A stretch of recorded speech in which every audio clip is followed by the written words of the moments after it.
following county: Riverside, California. The National Weather Service in Phoenix has issued a flash flood warning for Riverside County in Southern California until 7:15 p.m. Pacific Daylight Time.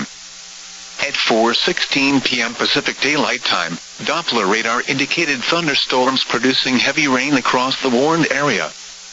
Between 0.75 and 1.5 inches of rain have fallen. Additional rainfall amounts up to 1 inch are possible in the warned area. Flash flooding is ongoing or expected to begin shortly.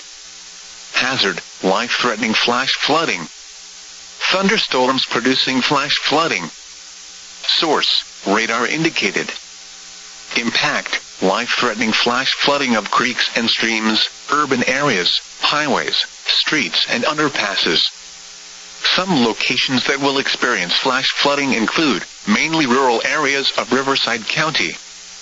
This includes the following highways: California Interstate 10 between mile markers 108 and 109. California Route 177 between mile markers 2 and 9. Turn around, don't drown when encountering flooded roads. Most flood deaths occur in vehicles.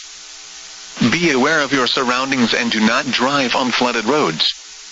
Repeating, a flash flood warning has been issued until 7:15 p.m. Pacific Daylight Time for the following county: Riverside, California.